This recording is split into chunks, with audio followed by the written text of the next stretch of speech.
It is Spider-Man's world, and we are just living in it on Comic Book Canon! That's right.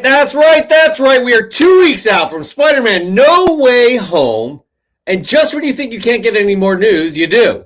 It is just an onslaught. What's it going to be like next week? I have no idea, but like this week, there was just so much to talk about, and I can't do it by myself. I need to have my partner in crime, my co-host, my good friend, Christopher! My name is Red Deadly Knife, and Red Deadly Knife. I'm Okay. co-hosting the canon tonight. Okay. Listen, Red Deadly Knife, this is going to be a first. You hosting the canon, am I right? I'm hosting the canon, and don't make me mad, or I'm going to start ripping into things. All right, but you do know you probably need some limbs. You need to be because you will have to start ripping into things. Or is the sharp blade enough?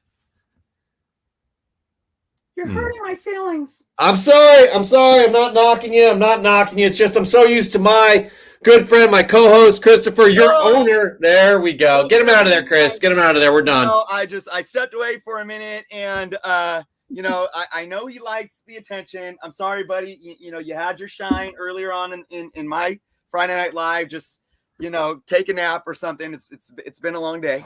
Listen, we have some really great comments on the Switch Comics. Is that a lady toy on the couch? Mark Lineker, why is Red Deadly a Southern woman? I was going to ask about that too. Where does that accent come from? It is quite unique. But we're not here to talk about Red Deadly, are we, Chris? Nah, man, we already gave him too much attention. We really did, because we are here to talk about just Spider-Man. Am I right? It's just no, that's not true. Not true. We got other things to talk about. We got Hawkeye, a recap of episode 3, non-spoiler. We do have Spider-Man news. There's some other news there. We got Fresh from the Comic Shop. We got the top 10 hottest comics of the week. We got all you fine people joining us, and we appreciate you each and every week. Thanks for going back and forth to the Sunday show and the Friday show. Again, we're here on Friday. We'll be here next Friday. Chris has a Whatnot sale on Friday the 17th. We'll be live on Sunday the 19th. We'll keep you up to speed on all that good stuff. But before we do, Chris, we really kind of got to get into what we thought about that Hawkeye episode 3. I mean, am I right? Chris, I'm loving this series, dude. Yeah, me too. I just, loving it. This episode here kind of opened things up, especially the scene, not giving any spoilers away. But the fact that, it's not in a little bubble, this series. It definitely calls back to a lot of things within the MCU, especially in this episode where a large thing happens, something very large happens, and I was psyched to see that. Also, I'm psyched to see what they are teasing coming up in terms of Echo. Chris, tell us more. What do you think? It's it's hard to have it's hard, the opinion, the feelings there, right? And the feeling is just like, I'm ecstatic. I felt that way with Wanda Vision, even through those first few episodes. Some people were like, this is weird. And I'm like, this is great. I don't know what's going on yet, but it's great. I think going into Falcon and Winter Soldier, I was thoroughly entertained, but it was kind of like, I don't want to say as expected, but I don't know. And then Loki was just so amazing, but this, there's all of them had great feels, and this feeling is a bit different just because of, like, kind of to some of the things you were saying. There's a lot of things kind of being set up, a lot of callbacks, and a lot that's familiar and a lot that's not explored yet. And I think that makes it even more exciting, because I think I said last week, this series is very grounded. Yeah. It's very grounded, and that's why it can open so many doors. And it's grounded in a way to where similar to how we've seen certain things like with, the Netflix series, like with Daredevil and the Punisher in those shows. Obviously, it's still Disney Plus, and you don't get the violence and the blood and all that, but it still has that same kind of level to it. But then I just, man, 3 episodes in, like you said, we're not giving any spoilers away. Watch the show. There's just a couple of things that happen in this episode that like are just making me itch, and I cannot wait until next Wednesday. I know, for real, because I think a lot of it's going to expand. But you're right, man. I do get that vibe of it being grounded, gritty, kind of like the Netflix shows. But again, they add so many elements of all of the MCU in there. I think this is exactly what the MCU needed, is something grounded. Everything's such on a big grand scale. Falcon and Winter Soldier, it was a global scale. Loki was a multiverse, you know. Wanda Vision was just so out there, and just this here, it's bringing it down. It's about the characters and what they encounter, and kind of each of their pasts. And I'm thoroughly enjoying it. It's we have 3 more episodes left, so enjoy the ride while we can. Yeah. But again, I'm psyched for episode 4. I think something big's supposed to happen there. I'm not saying anything. Chris, you won't either. But anyways, really appreciate. I don't know yet, so don't. I'm not going to say anything. I'm not going to say anything. But that being said, I do want to say hello to all you who are here. Switch Comics, what's happening? Serge Henderson, that Mountain Air, Dale McNown, who actually just won your little giveaway earlier, Chris, just bought tickets for Spidey on the 18th. Can't wait. We are psyched for that. We'll be talking a little bit about that as well. Travis Tubbs, how are you? Super Rad Comics, gonna play Halo and chat it up here. That's good. Vinny Whitlock, Raw Dog Comics. Who else? Joe G's back. Joe G is back. Welcome back, Joe G. Happy to have you here. So many of you good, fine people. Again, really happy that you guys are hanging out. But moving on, Chris, we have, again, what did I say at the top? It's Spider-Man's world, and we're just living in it, because that is the truth. Spider-Man No Way Home tickets. The sales broke the internet. I mean, we use this expression a lot, but I mean, come on, this literally, it broke a lot on the internet. It really, really did. Monday night, or actually early Monday, tickets went on sale for Spider-Man No Way Home. Literally, movie sites crashed with the demand from fans looking to buy their No Way Home ticket. It's similar to the demand from Endgame and Star Wars Rise of Skywalker, but this seems like it's a higher fever pitch, to be honest. Homecoming generated $117 million, the first Spider-Man, its opening weekend. Far From Home generated $92 million its opening weekend. In 2019, now it's looking like No Way Home will generate over $100 million. I wouldn't be surprised if it breaks the Homecoming record, to be honest with you. Also, FYI, the runtime has been revealed today as 150 minutes long, including the credits. That's 2.5 hours. That is a long movie, and I think we're looking forward to every minute of it, Chris. Am I right?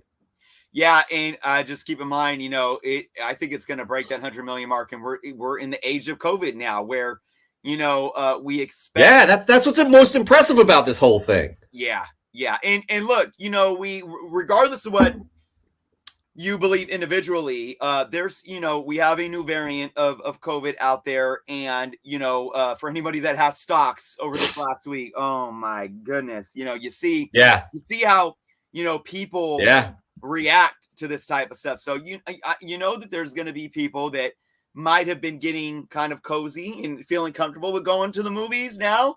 I'm vaccinated, or we wear masks, social distance, whatever. I could go to a movies that. Now, there's going to be a lot of people, I think, that are going to pull back a little bit, at least for time being. I still think this is going to break the 100,000 mark. It's ridiculous. And here's the deal. Sorry, 100 million. Yeah, 100. Did you say $100,000? I'll be honest with you, Chris. I got my ticket for Friday. Right now, the theater's not full. If it gets more full, I probably won't be going on that showing. What about you, Chris? What are you doing? Here's the thing. Even before COVID, and my kids were younger back then, I would never go on opening day. So I would shut down all social media and go on like Sunday. So, and that's what I've been doing with COVID, just to be safe, because I want to avoid, just being in a packed house. Yeah. So I saw Shang-Chi on a Sunday, and Eternals on a Sunday, at that same weekend. So I'll try to do the same thing.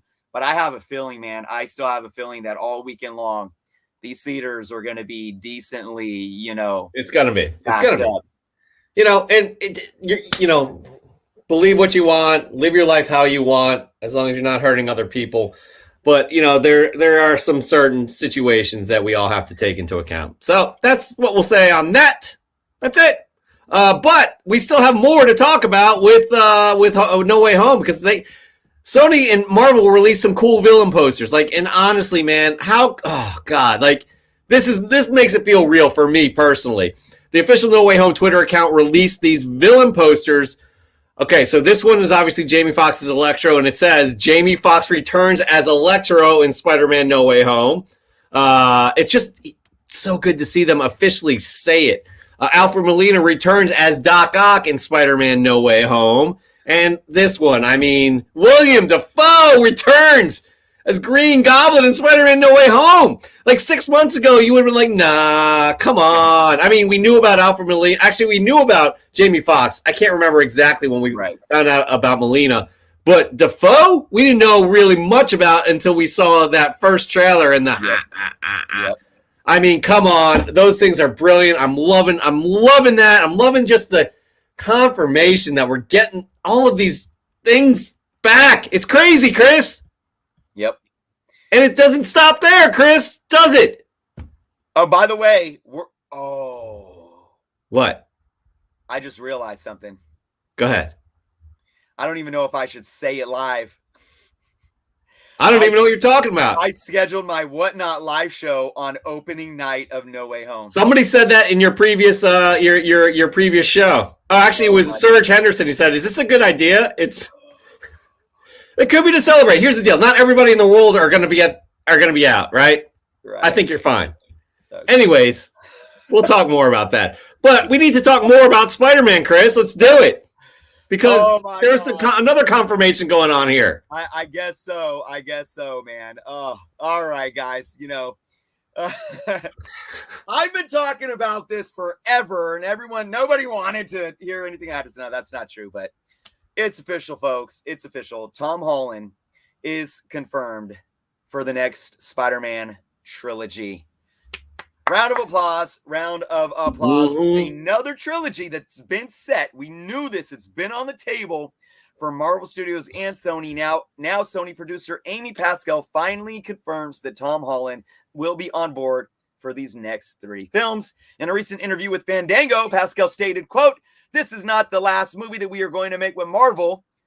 Speaking of No Way Home, this is not the last Spider-Man movie. We are getting ready to make the next Spider-Man movie with Tom Holland and Marvel. We're thinking of this as 3 films, and now we're going to go into those next 3 films. This is not the last of our MCU movies. Reiterate there, right? While no official contracts have been made public or anything like that, we could still be assured that these details should be revealed in the near future. Fans were recently concerned. I know, because my son came to me, "Dad, did you see what Tom Holland said?" Tom Holland did make some comments stating somewhere along the lines of stating after the age of 30, if he's still playing Spider-Man, maybe he did something wrong. This was followed up from another Pascal interview with GQ, where she stated that she wants to make 100 more movies. Of course. Cha-ching. Tom Holland. Are you kidding me? She states. It is my personal and humble opinion that Holland's comments could most likely be chalked up to him, stating anything to throw the public off track, any attempt to be cautious of leaking any information that Sony doesn't want to be made public, knowing that this has been a struggle for Holland in the past. We all know that he was the only one not given a complete script for Endgame. Now, Marvel and Sony executives have already commented on the new trilogy taking a different, darker tone and will be handed to a new director. That director is not confirmed. I don't even know if they have one in mind yet. And that's what I've been talking about a lot over the last couple of months. So I'm also sure that fans are also interested in knowing if the blooming partnership between Sony and Marvel will allow Holland's Spider-Man to pop up in other Sonyverse / Spider-Man related franchises, such as, future Venom films, future Spider-Woman films, the Kraven film, Black Cat films, anything that they might do, because that Sony has a lot of this on their plate and a lot of talks behind the closed doors.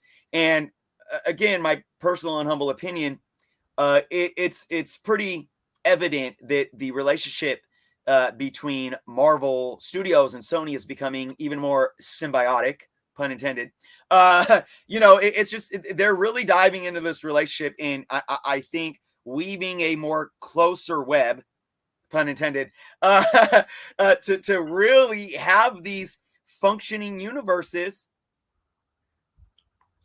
connect and correlate. So yeah, I think that's great. I think Sony and Marvel are in a great spot. I think this is fantastic to hear that we're going to continue on with Tom Holland in the MCU, Spider-Man in the MCU. I think that's huge.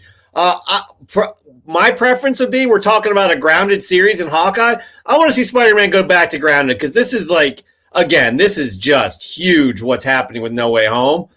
I'm hoping we get back to Peter Parker, running late for class and breaking up with a girlfriend because he's Spider-Man. You know what I mean? Those kinds of things. Like seeing how you can relate. You and I can't relate to a guy, fighting to get his identity back through the multiverse, but we can relate to that kid that's just trying his best in life, also trying to live up to the responsibilities of these powers that he was given. And that's what I would like to see we get back to. I don't need to see another kind of universe bending adventure. I'm psyched about No Way Home, don't get me wrong, but I'm not. I would like to see him in college fighting Venom or something like that. So yeah, no, I see. This is gonna work. It's gonna work. Marvel and Sony too, obviously, know what they're doing here. This is obviously Marvel's baby, and understanding. We've talked about the way that they brought Spider-Man into an already 8-year established universe. They did it perfectly. I think introducing this does two things for Marvel Studios and the MCU. It continues. It's being done in a way that strengthens the bond between Sony and Marvel, and even between fans that were, Toby's the best, Tom's the best, and they're really kind of bringing in all of the Sony, everything that's made Sony's clock tick over the years, and strengthening that as well. But at the same time, it's correlated to all these other things that are bigger in the MCU, the multiverse, Doctor Strange, Wanda, all these crazy different things, right? So I think, to your point, like, this is going to be done so well, and it's happening for a reason. And then we are going to get Peter. Now, of course, he's going to be more mature, older, college days, but we're going to get back to that street level. And here's the thing, Jeff, the freshman, what is it called? The Freshman Diaries? I forget exactly what's the animated that was just. Oh yeah, the freshman years or something like that, about his origins within the MCU. Yep. I think I already talked about how I think I'm going to assume that going to bring in some more of the Uncle Ben backstory.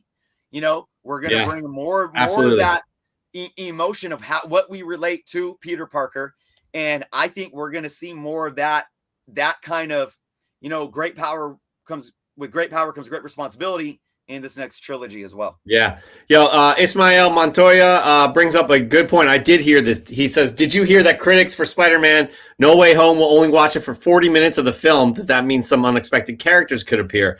I heard that. I don't think it was 40 minutes, but I think there's a good chunk of the film they will not be seeing, is what I heard. I can't really confirm that. I know a few critics I can hit up and ask. I'll actually do that once I get an opportunity to. I'll text somebody, see if that's the case. But that's unprecedented. I don't remember any critic screening where they do that, Chris. That's insane. That is. Yeah. So, anyways, that just critic screenings are tonight, actually. So they're embargoed from saying anything other than their overall feelings about the film. They can't give any kind of factual review, not factual reviews, but reviews that spoil or anything like that. They could say, hey, it was just a great feeling watching this film is what they can do. But yeah, Ismail, I'll look into that actually during the show. I'll see if I hear back from anybody. But yeah, man, we're all super psyched. I haven't heard anybody being like, I don't give a shit about this Spider-Man film coming up. All you guys are excited, as we all should be. Moving on, though. That's our Spider-Man news for the week.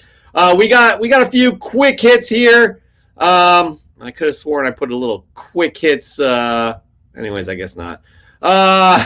Anyway, so yeah, we got a few quick hits, some notable news facts here. Kobe Smulders will be back as Maria Hill in Secret Invasion. Deadline confirms that Kobe Smulders will be back alongside with Samuel L. Jackson in the series. This is no surprise here. Batgirl started production this week. Co-director Adil El Arbi posted on his Instagram page a pic from the set of Batgirl.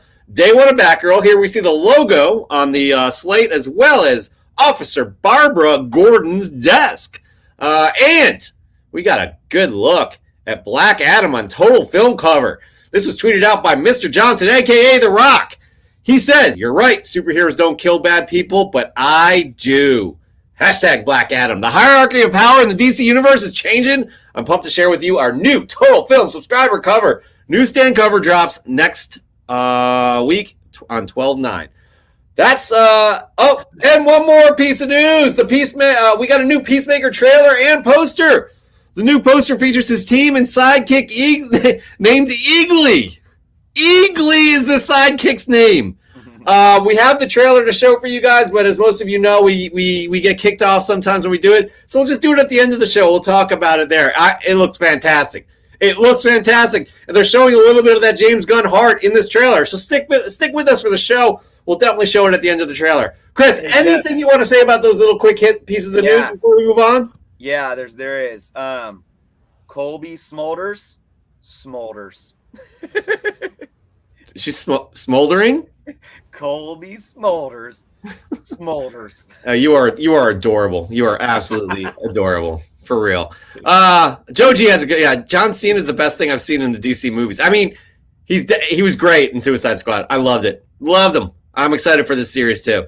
All right, that there ends the news.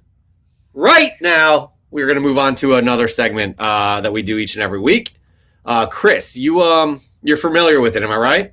I'm familiar with it, and I'm excited tonight because we have a new sponsor and giveaway for Fresh from the Comic Shop. That's right, Fresh from the Comic Shop. Fly from the pressing salon. We ask for your fresh gets each and every week. Share them with us on Instagram. Use the hashtag FFTCS. Tag us as well. And we'll show your fresh gets each and every week. That is right. It's that easy. But you can also win. We're back to winning. We owe 360 Comics a prize from the November prize. We're going to get back to him on that. But moving forward, you guys can all, I'm pretty sure it's a 9.8 slab. Am I right, Chris? Why don't you explain this, how this goes? All right, everyone. I want to first and foremost give a big, huge thank you to Glass Cabinet Collectibles. They are sponsoring this month's Fresh from the Comic Shop with an exclusive CGC 9.8 Boom Studios Origin #1. That's an exclusive variant. Look at that. That is such a beautiful, beautiful cover. Like I said, it will be a CGC 9.8 white pages. Guys, this is all you need to do in order to enter. Now, I remember last week, because we ran this last week for the first week of the month of December, and we picked a semifinalist. So everyone that entered that didn't become a semifinalist, you only need to do this if you plan on entering again this week or next week or the week after. But for the semifinalists, I forget who it was. Was it Nerds Being Geeks? I don't remember. I think it was Nerds Being Geeks. Yeah. So, okay. Nerds Being Geeks, if you're watching too, I hope that you can do this. This is what you need to do to be entered to win the 9.8 slab. Before you say it, all that info is below in the description, Chris. All the info is below in the description. It does show on the image there too. You saw two things. Okay.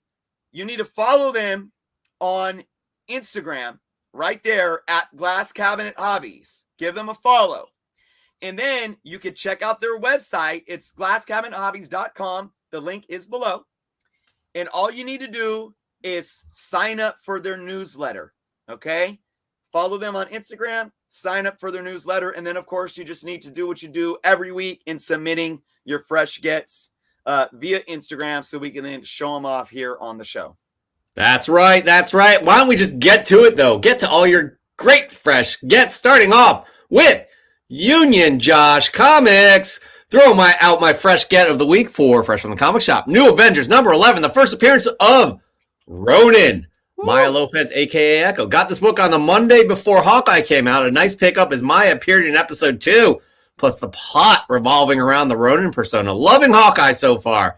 I love this book, too. I don't own one of these, but I mean, that cover's outstanding, by the way. Yeah. That is a great pickup there. Union Josh, Captain Steve Rogers 4. Thank you, Union Josh Comics. He gave him a shout-out for the Fresh from the Comic Shop tag. Thus, also has the first appearance of Oya. Now, this may seem like an ordinary filler issue, but it was the first book. It was the last book I needed to complete a run of Uncanny X-Men from 163 to present. Took a while to find in the wild. That's 163 to present. Good stuff. That's great, Captain Rogers 4. Really digging that. Moving on, we got good friend of the show, Tommy Boy Collections, comics, skateboards, and video games. Street Fighter number 1 from Malibu Comics. Still sealed with the poster inside. One of my favorite video games. Loved playing it at my uncle's 7-Eleven. I would stock the freezer. My uncle paid me and gave me a bunch of quarters to play. That's not a bad gig for being a kid. That is not a bad gig. That skateboard is pretty sick. Too bad you've already won. You're already a winner on Fresh from the Comic Shop. Because I like what you're doing here. I really do. You know who else does a great job every week, even though she's won as well? April X Visions, Tommy Boy's wife, Avengers number 187. Picked this one up because the witch on Wundagore Mountain holds her teammates captive. It reminds me of me keeping my family captive on this cold, rainy day. Look at that. She's got the fire going on in the background. She got a little Vision Funko Pop. I love that cover. Love that cover. That is outstanding. All right, moving on. We got into Oblivion. Radiant Black number 10. Welcome to existence, an unimaginable infinity beyond space and time. Marshall is trapped there, but how? Why? Can he make it out? What is the catalyst? By the way, I don't know. I have issue 1 of this series, and I haven't read it, so I do not know any of these references, but I'm happy. I love that cover, Chris. The cover's outstanding. Yeah, that's a beautiful cover. All of these Radiant Black covers are great. Image Comics is doing a great job. I think they may be pushing for a shared superhero universe, from what I heard. I'm not sure if Radiant Black is going to be part of that, though. Moving on, Neighbor to the North. This is one of the only DC series I've read over the years and can't wait to read it again before the show drops. This was the book that non-comic readers were talking about back in my high school days. Just added Sandman number 50, signed by Gaiman with a sketch by Craig Russell. This is 100% certified, fresh from the comic shop. I love how Neighbor to the North does that each and every week. Those are some good pickups. I need to be forthcoming. I've never been into Sandman. Chris, yourself? Yeah, me too. I think I have like 1 or 2 copies of some comics, but that's it. I've never read them or anything. I got the FOMO though, because people love it. They absolutely love it. So I may need to check it out. Chris, why don't you get back? Why don't you share your first fresh get of the week? Let's go for it. All right. Well, I'm happy to have. I picked up a couple of these and just wanted to show one off. Tomb of Dracula number 31. These books have been they're really sought after right now. You know, oh, nice. Everyone is just been going after Dracula books. I think obviously, you know, Blade, Mahershala Ali showing up in the MCU, knowing that's happening, I think brought people back to the Dracula. But hey, with what the MCU is doing, that's why I had Tomb of Dracula number 1 on a couple of my investment videos, because these books, man, and I've said this before and I'll say it again, I really wish I got into horror earlier on. Horror comics, that is. Not necessarily film, just the books. Earlier in my collecting days, because there's so much that I've probably missed out on now. Yeah, there's a lot. There's a lot out there in terms of horror. By the way, we're getting you need to read the first dozen issues of Sandman. I don't know. We got a lot of people who just love Neil Gaiman. And you guys are missing a good read with the Sandman. Chris, we gotta step up our game here. We really do. We really do. But you know who stepped up their game this week? I'll tell you. Marvel Man 616. You know why? Him and his wife are fully recovered, and we want to give thanks to that. That's awesome. So that is great to hear. As you all know, Marvel Man 616 Comics has been battling COVID. We're glad to hear that they are fully recovered. But Not only that, he has this great X-Men Classics book, number 49, featuring a very cool cover with Dr. Doom. Cover Junkie Comics is probably jealous. Again, though, the most important thing, though, Marvel Man 616, we appreciate you so much, and we are very happy to hear you and your wife are feeling much better. It's great to hear. Moving on, we have House of L Comic. Been looking for all the Cruise books, now just missing one. I'm not sure which one you're missing. But I think she's in the HBO series. So that's a great, honestly, those are some good books to be picking up. I have high hopes for that HBO series, the HBO Max series. Son of Comics. What do we got? Spider-Verse number 6, Marvel. Multiple first appearances. I never thought this book would blow up, but it did. Yeah, you know why it's blowing up? It's because we're going to see Into the Spider-Verse 2, and who knows what mayhem they're gonna let loose. But Amy Pascal said we are going to get a good look very soon. Chris, if it's not before, it's probably going to be during No Way Home. I mean, there's also an opportunity for a Doctor Strange trailer too, Multiverse of Madness. So, man, gosh, 21 is ending on a packed note, don't you think? Moving on, we got Switch Comics in this week's video haul. In this week's haul video, I finally picked up one of my grails. Star Wars 42 is a book I've wanted since before I got into comics, and we also hoist up the sweet new rearmored Boba Fett helmet. I'm definitely ready for Book of Boba Fett now. We all are. That is a nice newsstand copy you got there. Congratulations on that, and that is a sweet Boba Fett helmet. Good stuff right there. Super Crispy Comics, another former winner. This right here was a dope find. What a cover. Colossus with the Sidorak armor. Plus, this was published at the 10-year mark of 9/11. So the end of the book has a 6-page piece of a firefighter's account from Cleveland who went to New York with his firefighter brothers to help. That always kind of, I think a lot of us living in the States, that always kind of hits you when you read those types of stories. So that's a really cool. He had an image there, and I forgot to include it, but that is nice to see that they included that. Cali Comics. Look at this. We got Gen 13 kind of tribute covers here with the Spider-Man McFarlane cover, and then we got the Pulp Fiction cover as well. No description, Cali Comics. I know you're here. What's up, man? Tell us what this means to you. We want to hear about it because we forgot, Chris, to tell everybody what we're looking for Fresh from the Comic Shop to move on to the semifinals. Yeah, we were looking for 3 things. Gosh, this is awful of us. Presentation, a well-composed shot, something that just is really unique, and you took the time to just set it all up. Perfect example, April X Visions. Look at that. Talking about a rainy day. She's right by the fireplace. Things like that. Comic Ozzy does a really good job with that as well. We're looking for a unique book, possibly. This is not weighing that heavily in there, but it's always nice to be like, oh, crap, that's a really cool book. One thing that does weigh heavy is the story, what it means to you. Is it the first book that you picked up off the rack and you've held out, you moved into 8 different states and you still have this book and it's your most cherished item? We want to hear those kinds of things. So keep those things in mind. We'll tell you again before this segment ends. Chris, who do we have next? You know what? Me. I'm going to make it about me right now, guys. Sorry. That's right. Just because I love you all, I never had time to go to the comic shop, but I went to Newberry Comics to pick some stuff up, and I'm glad I did. Because I picked up A Righteous Thirst for Vengeance number 2. I read the first issue. I really enjoyed it. I got the second issue. I'm going to read this next. This will be the next comic book I read, and I'm super psyched for that. I highly recommend this series. I think they're probably on 3.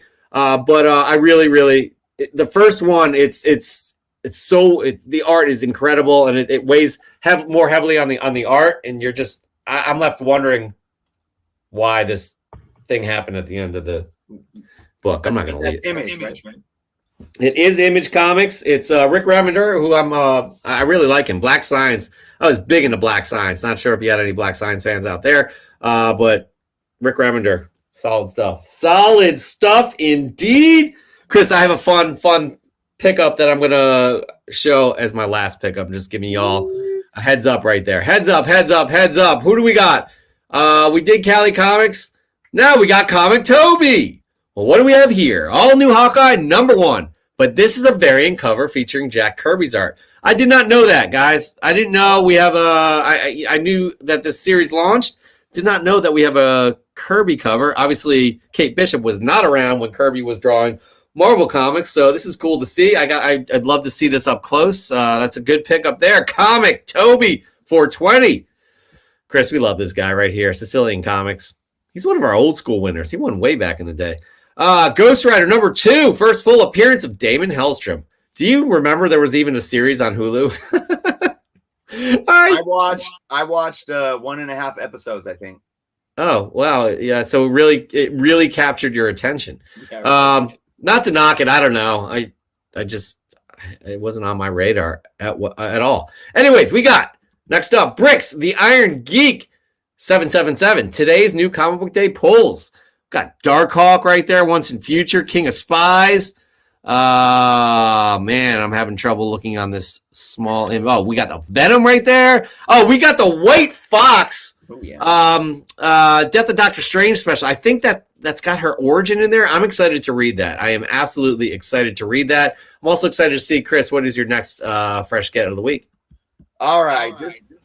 This one is special to me because it was an AOK that I received from an awesome friend of the channel's, Saw Marshall. And it's a twofer, but it has to be. I can't show one without the other. And I'll show you why. Connecting Covers variants. They're Hastings exclusives. I do believe they went out of business a few years ago now. But look at these. Amazing Spider-Man 17 and Spider-Gwen number 3. Connecting covers. Oh, that's cool. Beautiful, beautiful. Oh, yeah.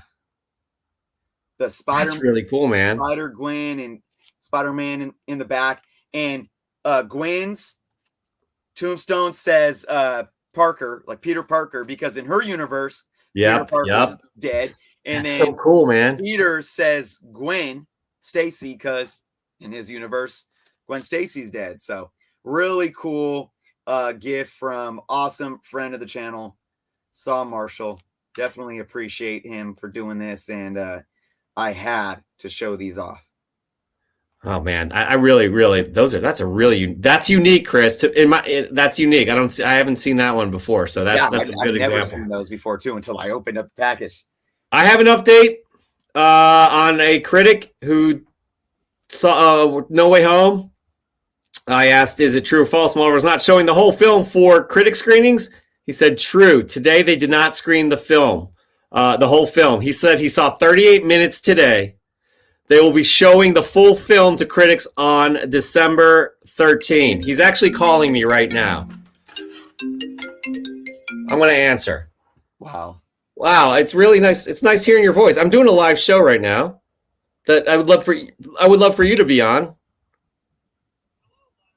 They can't hear you. You're not on speaker. My co-host is sitting. Yeah, you have an NDA on Spider-Man No Way Home. Listen, let's connect in a bit. It's really nice to hear your voice.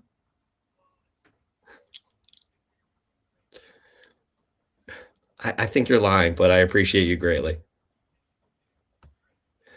I am grinning. Okay, I gotta go. There's we have 25 people watching us live, Brandon. Jeez, come on, I gotta go. I know. Big time. I'll talk to you later. Good day. Bye. That's Brandon Davis from comicbook.com. I don't know what he was going to tell me about Spider-Man No Way Home, but it would probably be interesting. Anyways, where were we, Chris? Your unique books. I'm sorry. I took a phone call during the show. Anyways, moving on. We have, who do we have? I'm so lost right now. We did Sicilian. Okay, we got good friend Swaggle House. I love this book, Chris. By the way, okay, so this is what Swaggle says. For Webhead Wednesday, I'm throwing up Daredevil 16. First, John Romita Spider-Man. Fresh from the comic shop, pick up during Black Friday. Never thought I would own this thing, but the cover and the deal were too good to pass up. I love this book because it's the first John Romita. He kind of wrote the blueprint in terms of the look of Spider-Man, in my opinion. Steve Ditko was the creator, but John Romita kind of just made Spider-Man. Chris, You're as huge a Spider-Man fan as I am. Your thoughts? I agree. I mean, I love Ditko, and I don't like the hate that Ditko gets. I love the early, I don't understand why Ditko gets hate. I had no idea. Totally. I mean, I love the early covers of Amazing Spider-Man, but I agree 100% with what you said. And it was Spider-Man. It was all the cast, his Mary Jane, his Peter Parker, and the Spider-Man suit itself. It really set the tone. And that's why to this day, really, I mean, I grew up in the Todd McFarlane, Jim Lee era, as an artist, copying their work and learning how to draw from copying their work. But, love Kirby. He's a giant. He's one of the godfathers of it all. But John Romita to this day is my favorite artist. Yeah, God, it's just such a classic look. Even this, I guess the first impression of John Romita, his Spider-Man, is on this cover. It's gorgeous. So, Yep. This is hard. This is not a hot take by any means. Ditko was awesome, but Romita was the best Spidey artist. Everybody has their favorites because I grew up on McFarlane Spider-Man as well.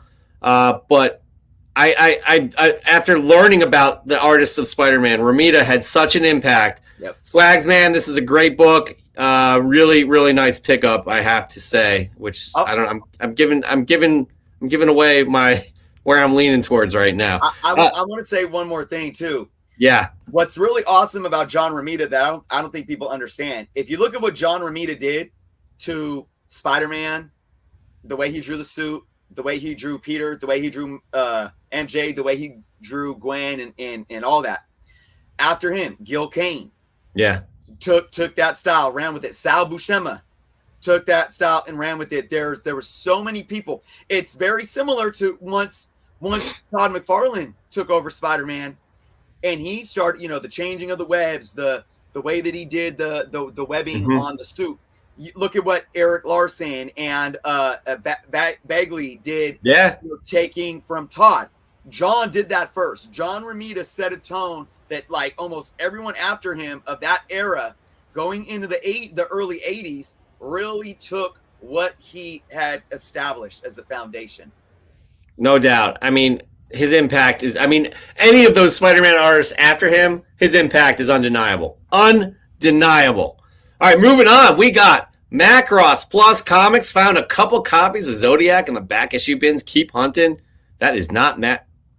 Wait, what? It is Macross. Wait, but what is going on here? I got the wrong one. Anyways, that's a nice pickup right there. It's Echo. But he did have he had 2 copies of Zodiac, which ties into Moon Knight. I don't know what's going on right there, Chris. I'm losing my mind. Apologize for that, Macross Plus Comics, but again, this is definitely relevant. Am I right, Chris? I mean, yes, and just an amazing great cover. These covers on these Marvel Knight Daredevils. Yeah. Ugh, come on. Yeah. Come on. Moving on though. Cover Junkie Comics, fresh from the comic shop with 1990s gold, X-Men issues 1 through 11 featuring Jim Lee's art and some awesome keys, including the first cameo and full appearance of Omega Red. For old heads, this probably doesn't seem like a big deal, but to a new collector like me, this is everything. Amazing. It's crazy that you're first experiencing this now because I would like to have that feeling, that Jim Lee feeling. Sorry. As he says, amazing art, fantastic stories, diverse characters, and they are minty fresh. If I had to pick one book for my submission, it would be issue 1D, the Magneto cover. Excuse me, I just burped, guys. Out of all the covers for issue 1, in my opinion, Magneto stands out as the best. This is, again, does it make sense? I'm a little jealous that he's experiencing this. You know what I mean? It makes sense because it was so long ago for us, and all we have now are the memories. Memories indeed. Anyways, moving on. I'm going to go with my second fresh get of the week, which is, we were just talking about this, guys. We were just talking about this. It's the Death of Doctor Strange, White Fox, #1. This is the variant edition. This is the Peach Momoko. You guys all may be saying, you pick up Peach Momoko all the time. I don't. They didn't have cover A there. That cover A looks amazing. And it's nice to see that Switch Comics says that this is a good read. From what I read about this, it definitely, I'm excited about reading this. The White Fox was a good read. Can you tell me if this has her origin in there? I'm quite interested in that as well. Anyways, yeah, I'm excited to read this. Very happy to get it, but I really did want that A cover. No doubt about that. No doubt about that. All right, moving on, everybody. Thank you, Switch. It's a decent cover. I think cover A is better. I'll say it. Yeah. Moving on. Who do we got, Chris? Who do we got? We got Vinny Whitlock. I like this pickup right here, guys. Mail call yesterday, an extremely beautiful newsstand copy of the first appearance of Kyle Rayner. Came into my possession. I don't usually say this, but this book appears to be new mint, maybe a 9.8 contender, but probably a 9.4 to 9.6. Definitely a beautiful book. This run of Green Lantern is amazing. Sinestro Corp Wars is next.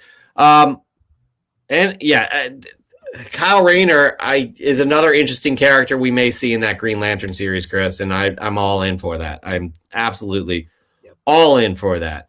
Next up, we got Mark Leneker. Do not call him Mr. Leneker. That's his dad's name. Classic Comics, which becomes Classic Illustrated in 1947. Number 13, Dr. Jekyll and Mr. Hyde, first edition, August 1943. Though horror elements and imagery in comics predate this book, it is possibly the first true horror comic according to Overstreet Price Guide. It was reprinted several times until 1953, got a rather damning entry in Seduction of the Innocent the next year, and was put on the reprint hiatus until 1959. I hope to upgrade this copy. You start at the bottom and work up. He's always bringing these original old school classics. You guys all that one too. You all need to learn from Mark Leneker, and we have actually he actually dished out some comic book knowledge to another one of our audience members, which we'll get to in a hot sec. Next up, we have Comic Ozzy, good friend of the show. Again, nice composition here. The background just falls off with that depth of field. Super excited to have this in the PC. All solo Blade story. Also, what a cover! Absolute. We got a Dracula theme going on, Chris, don't we? Yeah. But Comic Ozzy, he's another former winner. I love that everybody still brings their A game to delivering these, even though they still have won. Yep. And do you remember how I said that? Time out. No, before that. Nori Jordan, Pressman Comic Shop this week. I finally got a book I've wanted for a long time. Just like our friend Swaggle House, Dark Hawk was one of my favorite characters growing up. I was able to add Dark Hawk number 1, CGC 9.8 to my collection, and I was able to pay for it by selling spec books I've picked out of dollar bins. It was also great to get some variant covers from the new series as well. That is amazing, amazing, amazing. He's Nori Jordan, you are really tearing it up with these fresh from the comic shop gets, no doubt. Okay, now we have Watlock, and now we have Warlord. We have Watlock, now we have Dark Hawk. It's Dark Hark. I don't know. Anyways, moving on. We got 360 Comics, another former winner. I know we owe you a prize. We're figuring it out. Ow. My knee just is destroyed right now. Check out this sweet thrift store find all the way back from the golden age. I paid $5 for this 1957 adaptation of one of the most classic movies of all time. I love the cover art here, as it's really representative of the art at the time. Does anyone know what the first comic appearance of these characters was? I couldn't find one older than this, but it seems like there has to be. Someone dropped the knowledge. Guess what? We have an update. Somebody did drop that knowledge. His name is Mark Leneker. Of course. Mark Leneker schooled, he says, edit. Mark Leneker schooled us all on some comic book history and let us know that Dell released a Wizard of Oz book a year prior in 1956. But there was actually a comic from 1934 that predated the film as well. Mark Leneker, you are a gem. You are a treasure in this community, and we love you. Moving on. What do we got? We got Raw Dog Comics, Department of Truth, number 14, fresh from the comic shop.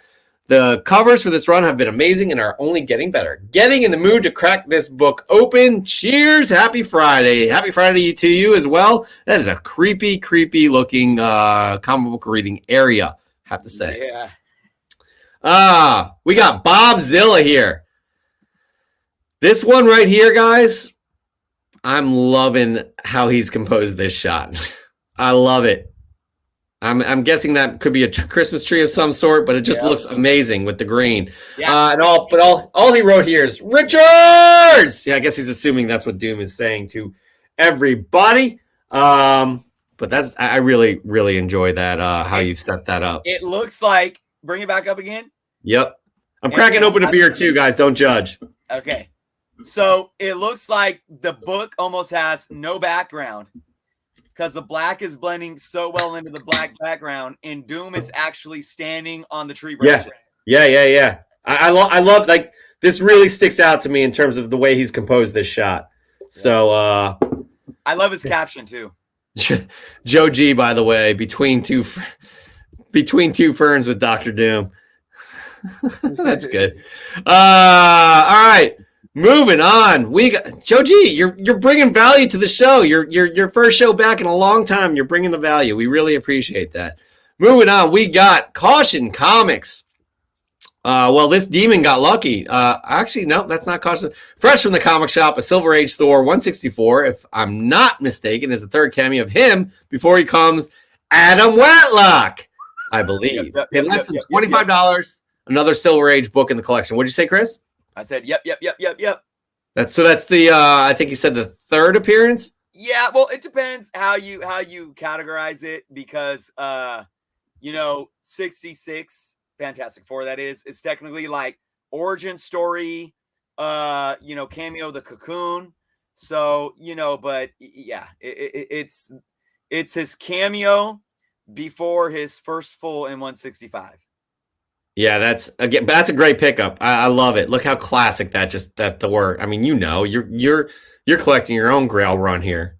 Yep. No doubt about that. All right, moving on. We got Comic Demon. Well, this demon got lucky. Not sure if you can tell by my grin, but my subscription to Play Demon came in. Fun cover from Images, Hellcops issue number 2. New comic book day was a nice haul. Some new books to try on for size, plus the everyday go-tos. I like that, though. That's fun. Comic Demon, I'm burping a lot, guys. Comic Demon is always delivering some nice books right there. You know who else delivers some nice books, who was in the finals for November? Azorius Tiger, and I like this book. Astonishing Tales number 26, featuring Deathlock, the Demolisher. Second appearance of Deathlock, first appearance of Warwolf. Shout out to Claiming Comics, Double Comics, Geek Driven, Universe X Comics for the tag. That's a great book right there. Old school Deathlock is awesome, I have to say. Chris, your third fresh get of the week. What do you got? Well, I was gonna use my third get as a personal advertisement for my first live sale on the Whatnot app, and I will tell you, Jeff, I am a little deflated right now, realizing that I scheduled it for the opening night of Spider-Man. Yeah. So, I don't know. I have some thinking to do about if I want to reschedule it or not. But no matter that, I got to show this off as my third get. It is the Spectacular Spider-Man 27, CGC 9.6 white pages, the first Frank Miller art on Daredevil. This book is going to be given away to somebody that purchases any book, any type of purchase from my live sale, my first live sale. So once you make a purchase of 1 book, 5 books, whatever, you're going to be entered in to win this one. I just got it in the mail and opened it up today. So folks, if you're not following me on the Whatnot app, it's at Journos Comics. Really simple. I do have a link on my recent videos too that you could click to download the app if you haven't downloaded yet. Make sure you follow me there and come check me out. Right now it is scheduled for December 17th at 6:30 p.m. Pacific time. If that changes, everyone will know. Yeah, I don't know, man. I think you're okay keeping it. I don't know. We'll talk later. It is a big Spider-Man themed sale, so we'll talk. Yeah, I think you're good keeping it. Anyways, moving on. We got 8080879 Lions, aka Serge Henderson. Sorry, guys. I've been so busy helping my brother move. I want to get a chance this weekend. I'm hoping to read this beautiful, awesome Inferno book. First of all, you never need to apologize. Second of all, that's a great looking cover right there. It really, really is. That is good stuff there, Serge, and I hope you did all right helping your brother move in. We got good friend of the show, Dan De La Torre. It's actually not a comic at all, but a print of The Mandalorian from Star Wars. I got from November's Comic Tom Mystery Mailbag. There's no description for the menu that Tom sends out. All it says is Nate on the print. I was so taken by this picture, I put it in a Mylar. Huh, interesting. Chris, hello? Yeah, buddy. That thing is beautiful. That thing is beautiful. And even you didn't see this in the picture, but you could see a little bit of some color glare coming off of them right there too. Yeah, it is so nice. That is a nice looking print right there. And finally, we got Joe G123. Welcome back, sir. Welcome back indeed. Look at this haul. I'm back. After selling 95% of my collection earlier this year, I'm reacquiring my Silver Surfer keys. Also, huge thanks to William Carver for mint condition for helping me acquire the Amazing Spider-Man number 12, CGC 8.5 with Stan's signature. This was my favorite comic as a child, and now I have one of the best copies in the world to cherish forever. That's well put, man. Look at this haul. Good stuff right there, man. Absolutely great stuff. Very happy for you. I'm very happy that you are back. Joe G indeed. All right. Chris and I have a decision to make, but before we do, my third fresh get of the week, as I said, it's going to be fun. It's going to be fun. I just decided to grab a Marvel grab bag from Newberry Comics. As you can see, you got Curse the Man-Thing number 1 on here. Pretty sweet and yuckly silk cover on the back right there. Chris, we're just going to bust this thing open and see what I got. There's 10 books in here. I hope you guys are patient while Chris and I try and decide who the winner is from Fresh from the Comic Shop, moving on to the semifinals. 10 books. So how much did that run you? What's that? How much did that run you? Oh, sorry. Good, $6.99. Wow. For 10 books. Who knows what I get? I need to go to New York. Remember, Chris, on the last time I did one of these, I got New Agents of Atlas number 2, the first appearance of Swordmaster. That was a nice get. So as we can see, I do like this cover, Chris. Silk number 2 in Yuckly. Am I pronouncing his name correctly? I don't even know. Yep. All right, what do we got here? What do we got? We got Dr. Afra number 7. Very nice. It's nice. Not bad. Avengers of the Wasteland number 5. Interesting. Interesting indeed. Really have no opinion of that. I like this one. I have a few of these actually because it's the Rancor monster. Star Wars High Republic number 6. Loving this series, guys. Absolutely, you guys should be picking this up. No doubt about that. Excalibur number 16. Nice. Little rogue action. What do we got here? This is a nice one. This is relevant. Morbius the Living Vampire number 1. Oh, dope. Yeah. That's a great cover.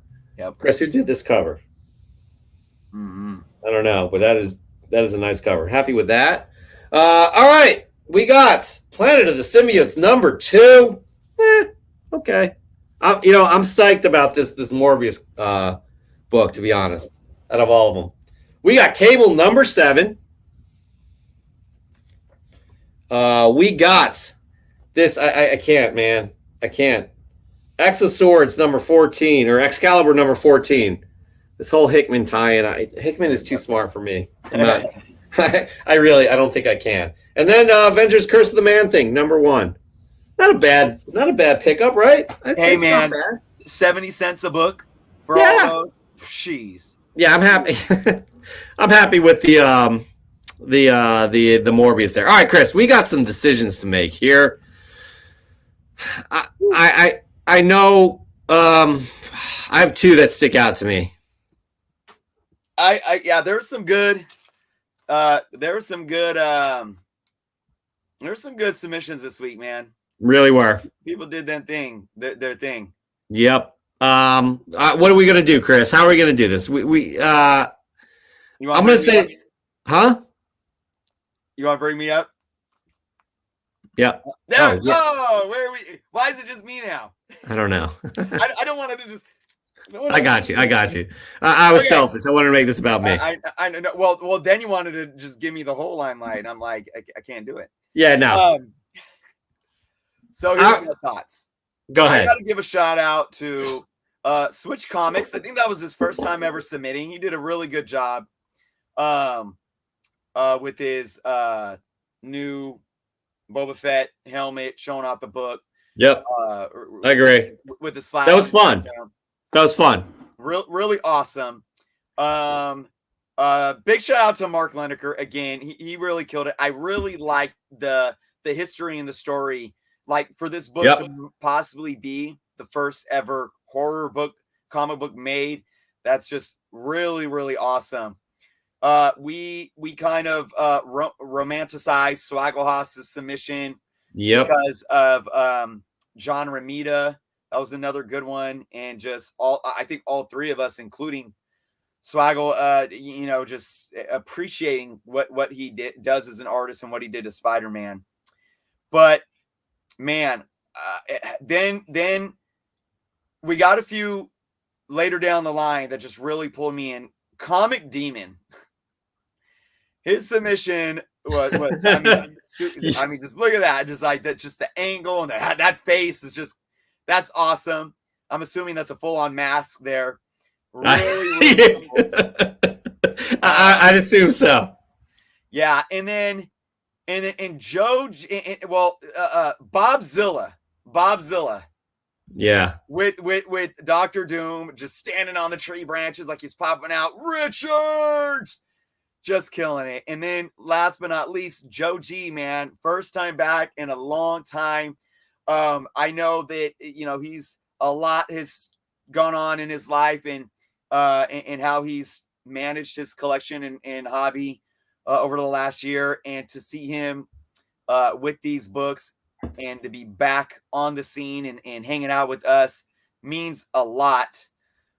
So out of all those, and I really wanted to take the time to just showcase you guys and give you all props.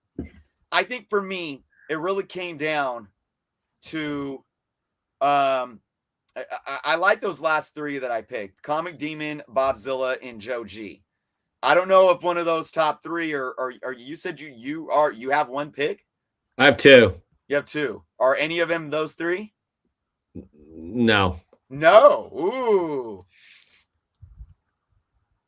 I'm gonna say. Well, you mentioned them. I really loved Bobzilla. The one knock I have against Bobzilla is that it was just Richards. I actually like that. I actually, that makes it what it is for me. I like that. That's all it was. But the other one that sticks out for me is Mark Leneker's. Yep. Who was that? Susan. He's like Susan Lucci. He's always nominated, never wins. Where is Mark Leneker? It's just so hard not picking him too. So what are we gonna do here, Chris? Wait. Your two were Bobzilla and Mark? Yeah. Well, one of my top three was Bobzilla. My bad. Okay. Well, it looks like we're leaning towards something here. We're moving forward. Yeah, I mean, well, if I really, let me tell you this. Before we got to, between Mark and Joe, I could have easily put Mark in my top three. Mark was my number one going into these. You know what? Couple of ones. Mark brought up a good point up. He did win before, and he donated his slab. Oh, that's right. So he won, so he can't even. You're not Susan Lucci, Mark. I apologize for that. Yeah, I forgot about that too. I feel bad. Yeah, I think the reason I forget is because he donated it back into the pot. So yeah, that's right. Bobzilla it is. Bobzilla. You will be going against last week's semifinalist, which Chris and I can't remember who it is, but we will definitely. It's Nerds Being Geeks. You will be going up against Nerds Being Geeks this week, and you will for the to move on to the finals. So, Bobzilla, congratulations! You are a semifinalist on Fresh from the Comic Shop. Now, Chris, one last time, let's remind people how they can win. All right. Let me get some water because this just takes so much out of me.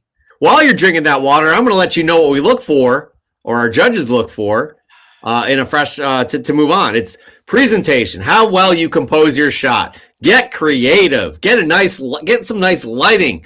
Get some nice angles. Get it hanging around. Like, again, perfect example was that Doom cover. So that's another good example. Uniqueness. How unique is the book? Mark Leneker. Perfect example of how unique a book can be. Yep. And then a story, something that resonates with you, that shows us why you care about this book so much. Joe G. Joe G, indeed. Yep. All great examples. 3 great examples. But here's how Chris is going to elaborate on how you actually can enter to win. So I want to remind everyone again, we're back. Thank you to Glass Cabinet Hobbies to having our sponsorship giveaways, where you need to, once again, information is below. Follow Glass Cabinet Hobbies on Instagram at Glass Cabinet Hobbies. Boom! I know it's a little long, but really easy. Glass Cabinet Hobbies. You guys understand what that means, right? Glass Cabinet Hobbies. I hope you do. That means the cream of the crop, those collectibles that we like to show off in those beautiful glass cases, right? Glass Cabinet Hobbies on IG. Give them a follow, and then check out their website, link below, glasscabinethobbies.com. Sign up for their newsletter. That's all you need to do. And then you go over to Instagram and get ready. You take your pick. You look for the 3 criteria. You make it happen. You post it on IG. You make sure you hashtag FFTCS and at us at Comic Book Canon. We have 2 more weeks, 2 more semifinalists for this month for you to come out to be a possible winner of a beautiful CGC 9.8 Origins #1 exclusive GCH variant cover. It is an absolute beautiful, I forget the artist's name, Tess, oh man, I forget, but an amazing job on that awesome cover. So good luck. 2 more semifinalists to be picked. Absolutely. And right there ends Fresh from the Comic Shop for this week. Looking forward to all your submissions next week. All right, we're going to move on to our next little segment. But before we do, nobody has even tried guessing what's playing on my screen back there. I give a little peek every once in a while. What? That's going to give it away right there. No doubt about that. But we like to do that. It's fun. Maybe one of these days we're going to have a prize for that too, Chris. I don't know. But moving on, Chris, we're going to do a segment we do every week. And everybody loves it. Because we talk about the top 10 hottest comics of the week based off of cover prices data. That is right. Real sales data. Not Chris and I throwing shit against the wall, seeing what sticks. Real sales data showing you all what books are moving, what books people are interested in. This list comes out on a Monday. Our shows are usually live on a Friday. What we like to do is we like to go through the top 10 hottest comics from that list. But Chris picks the 3 most interesting books from that list, and he tells you why they're interesting. And Chris, does interesting always mean good? Nope. No. Very, very perplexing at times. Perplexing indeed. I like that. Good word. All right, here we go, Chris. We're going to just jump right into the top 10 hottest comics of the week. At number 10, we have Destroyer Duck. Number 1, first appearance of Gru. At number 9, we have Wonder Woman Black and Gold number 6. The David Nakayama 1 in 25 variant. At number 8, we have Ultimate Fallout number 4. I have no idea why that book is hot, Chris. At number 7, that's a joke, everybody. Come on. At number 7, we have Young Avengers number 1. At number 6, we have Daredevil. Number 10, the second appearance, the first cover appearance of Maya Lopez, a.k.a. Echo. At number 5, we have Superman, Son of Kal-El. Number 1, the 1 in 53rd print variant. At number 4, we have Daredevil, number 11, first appearance of Maya Lopez as Echo. You got the 9, 10, and 11, the trifecta right there. At number 3, we have Avengers number 19, the first appearance of Swordsman. And at number 2, we have Fantastic Four 110, the first cover appearance of Agatha Harkness. And at number 1, we have Noctera number 1. Did you like that song, Chris? You went longer last week. I was thinking you were going to go even longer this week. Wow. T-Shoe throwing shade my way. Jeff, you need a bigger TV if you want me to guess. I'm watching my phone at a Jets game without my glasses. At a Jets game, they're playing the Eagles this weekend. Wow. So I'm game? honored that he's watching Combo Buchanan at a Jets game. But he's definitely the only one in the stands if he's watching the Jets. I'll tell you that right now. All right.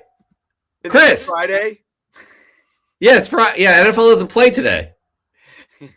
Anyways, moving on. Oh, shit. Damn it. Oh.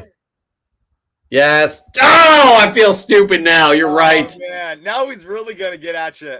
But I didn't know either. I'm not into hockey like that. I should have known that. The Eagles are playing the Jets this weekend, guys. 360 Comics, you know what I'm talking about. Eagles are playing the Jets. That's what's on my mind. It's been talked about all week. Who's going to start a quarterback? I'm sorry. T-Shoe, I'm a Flyers fan. I get it. I know Winnipeg Jets. I know. I'm sorry. All right, moving on. Chris, what is your first most interesting book of this list? My first pick at number 3 is a book that I want to own so bad. I've been loving these series.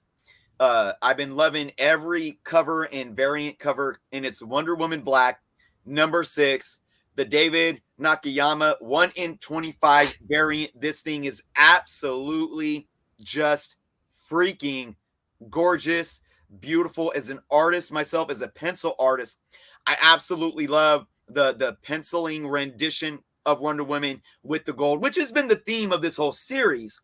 But this one, just the action of it, the color that they used for the gold.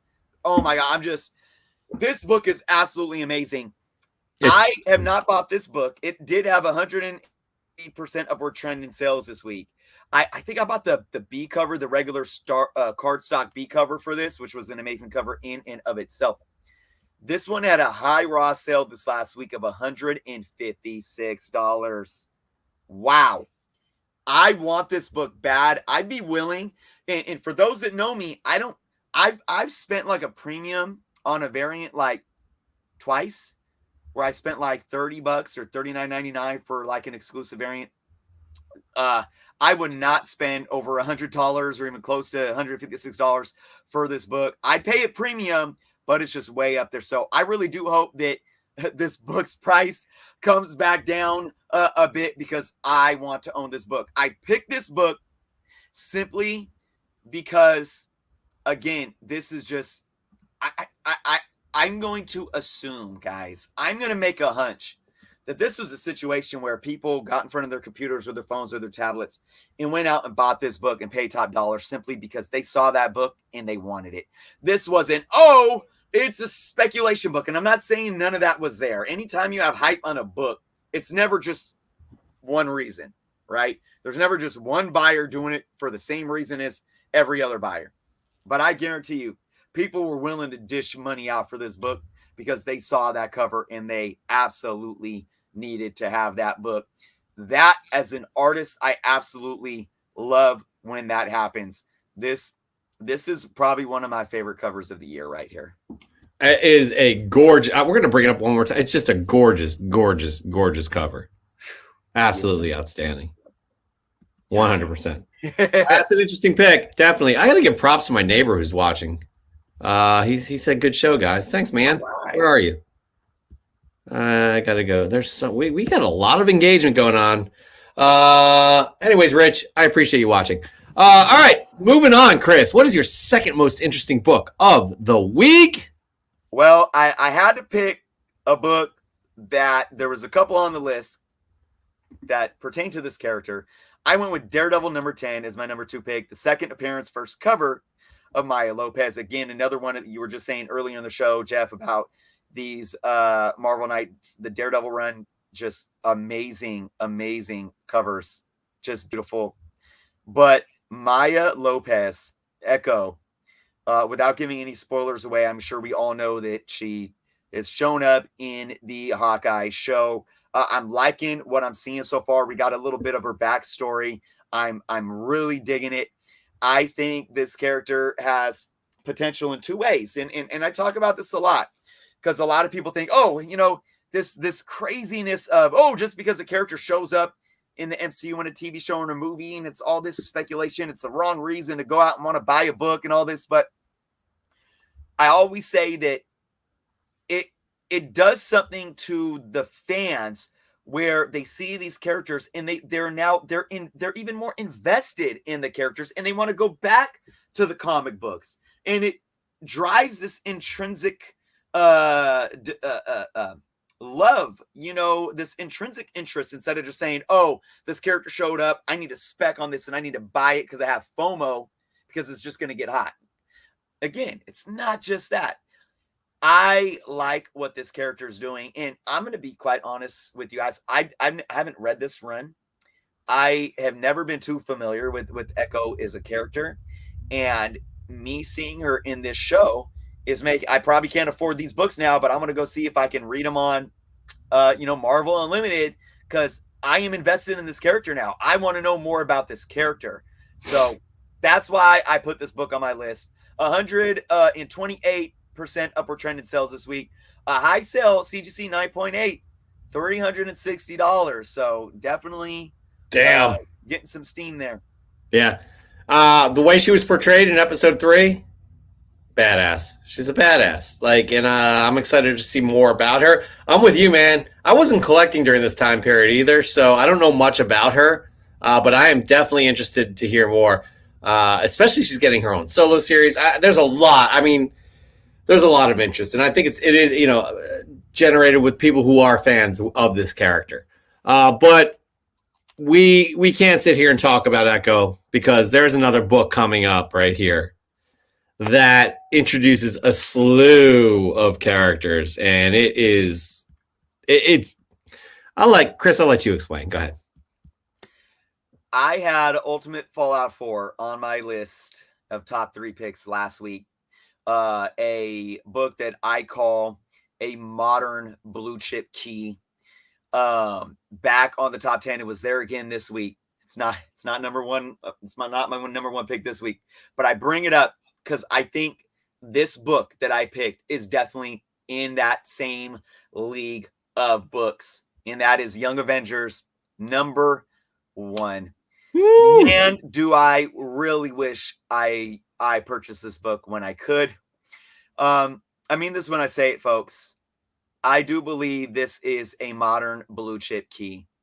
If Ultimate Fallout 4 is the Hulk 181 of modern comics, and I'll reiterate, I don't mean neck and neck in terms of dollar amount value, but I mean what it means to this generation. It is this generation's Hulk 181.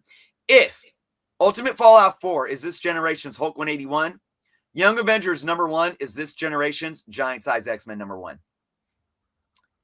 Hands down, in my humble opinion. Let's just look at numbers real quick.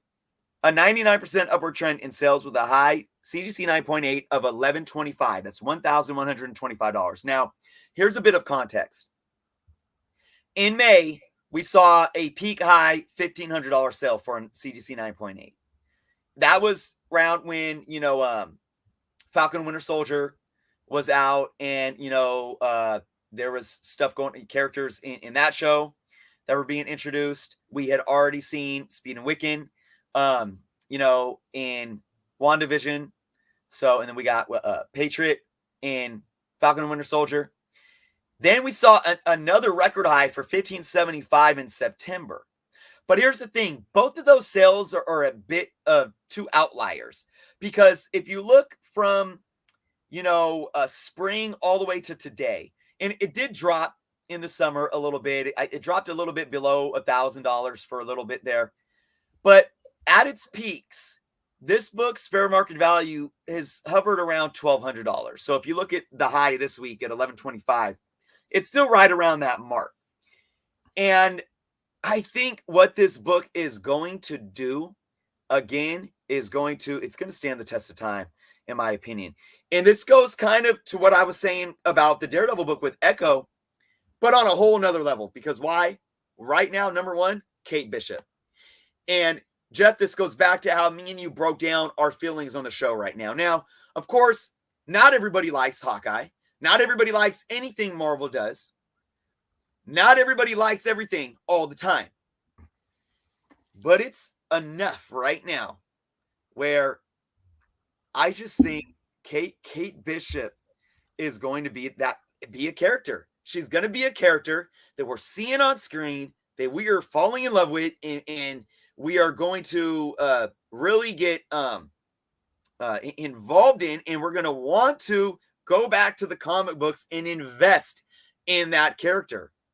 I really think it's going to happen. I think a lot of this younger generation is going to continue to look at these characters, the Miles Moraleses, the Kate Bishops in the Young Avengers, Kamala Khans. And this book, look, if you look at the numbers too, with everything that's being set up, it never really cooled down tremendously. And even right now with Kate Bishop with the show showing up, it didn't like balloon, like, for example, like UF4 did, once we got, that book balloon when we got the video game and, when the Into the Spider-Verse 2 was announced. I do think that there's going to be more steep upward trends for this book in the near future as the show plays out, the Hawkeye show plays out. And then when we do finally see even more emerge with the Young Avengers in the MCU, look for it to climb even more. But again, outside of all the spec hype, considering the ebb and flow that we're probably still going to see, I stand here today and I call this book the giant size X-Men #1 of this generation. Not a bad call at all. Not only that, you got Iron Lad, who is a Kang variant, basically. It was an excellent story, too. I read the whole thing. It's not like a goofy teen kind of story or what have you. It's really good. You got Stature in there as well, who's she's going to be in Ant-Man Quantumania, who's Scott Lang's daughter. So it's so much going on with that book. I love that series. Y'all should definitely read that series. But I agree. I'm not so sure I agree with you when you say that there's going to be steep incline as the Hawkeye series progresses. I don't really agree with that. We already got Kate Bishop here, right? So we'll see what happens down the road. But I absolutely agree. This book is going to be harder to obtain as time goes on. Yeah, I see that. I see two things happening during the next few episodes of the show. I see Kate Bishop's character obviously being more ingrained into the MCU purpose-wise. Yeah. And then I also see that I think there's going to be a tie-in that's going to what's the word I'm looking for? That's going to get us deeper into a young Avengers, or get us closer to a Young Avengers forming or showing up. I think something is going to happen by the end of the show that's going to either Easter egg that or point to that, or be something that's going to leave us hanging saying, oh, this is coming. Well, you are the guy that called Luke Skywalker in Mandalorian season 2. So I still love that. Oh my God. Yeah, we got to run. We got to go back and that was the conversation that we had privately, huh? I can't remember. We'll have to go. We'll have to scour through all the episodes. That, because I remember you had watched it and I didn't watch it. Yes. And you were like asking me, and I was telling you exactly what was going to happen, and you were like trying so hard. That's right. It was a private conversation. I wish that was recorded because you did call it. You called it. Incredible. I really, literally, I think you thought I was trolling you, huh? Like I was lying, and I had like watched the show or something. Yeah, I did actually. I kept it to myself, but anyways, we're getting off course here. We're getting off course. That is the top 10 hottest comics of the week. It was a good list this week. We'll have another hopefully great list next week. Who knows what's going to happen with Spider-Man No Way Home? Like honestly, again, I didn't think it would be that busy with all of the news this week. Who knows what's going to happen next week? I don't know. It's exciting stuff. It's exciting time to be a fan. But that is the top 10 hottest comics of the week. Now, Chris, at the beginning of the show, we talked about how we're excited for Peacemaker, and we have a trailer to share. So let me tell you something, though. We may get kicked off, We are a news-oriented show. With that, these trailers do fall under fair use. Algorithms, I hope you hear that. Fair use is a law that documentaries use, et cetera, where you are showing something you're talking about as an example. We want to share this trailer with you and talk more about it on the other side. But if we get kicked off, it's been a great show, right, Chris? Absolutely. Either way, enjoy this Peacemaker trailer. We'll talk about it on the other side, hopefully. Have you ever heard of a guy named Peacemaker? No. He is a trained killer. We've got trouble with that maniac. Go! What are you waiting for? That thing better not crap back there. Can't house train an eagle, dude. Not without stealing its soul. Hey, Dad. It's been kind of a rough go for me lately, Dad. You don't say. Somebody shot me and a building fell on me. You let somebody shoot you? It's not the guy invited him to come shoot me, Dad. Pathetic. I thought you were in prison for life. I work for the government. Post office? You think they'd let me out of prison to deliver mail? I don't know. It's the first government job I could think of. I kill people for it, okay? This task force doesn't officially exist, which leaves us on our own. We call our targets butterflies. They are a serious threat to the safety of American citizens. There's something weird going on. You think me and Vigilante are too stupid to notice. Hey, everyone! Which one's me and which one's Eagly? Okay, you're half right, but you score 50% on the test at school. What do you get? A D. School wasn't my bag. It's for dorks. That guy's a clown. But there's something about him that's sad. Is your target in sight?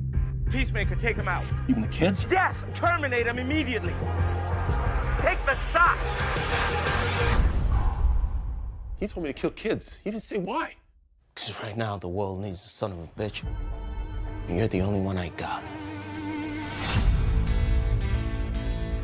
I thought you loved peace, no matter how many men, women, and children you needed to kill to get it. I don't know. Lately I'm having feelings about things. Dad, maybe I'm a grower, not a shower. What? An individual you don't like, and then you learn to like. You're comparing yourself to a chode. Not in a bad way. Your dad is not a good man. Still family. My advice? Cut it out with the introspection. The mind is a den of scorpions better left running from, not towards. You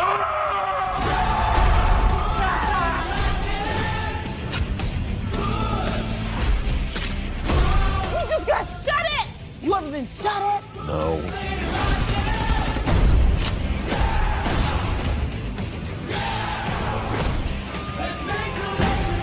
Two jerks in costumes and a couple of rejects. It's like a real team out there.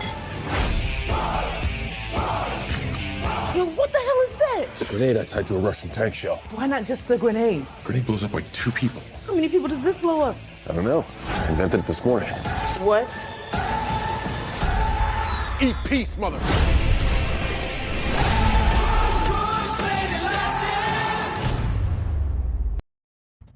Yeah, I'm in, man. We didn't get kicked off. I cannot wait. That looks great. And they showed a little bit of heart there. That James Gunn heart. Family. I was gonna say, that's what this one did. It with all the humor and the wackiness, James Gunn is so good at pulling at your heartstrings. Yeah, man. Like I'm super psyched for this series. January 13 is when it premieres. Let's hope we don't get knocked for this preview of the trailer, because again, we're an infotainment show here. It's fair use, algorithms. All right, Chris, this has been an excellent episode. This has been an excellent night. We talked about a lot of exciting things. We showed off a lot of exciting things.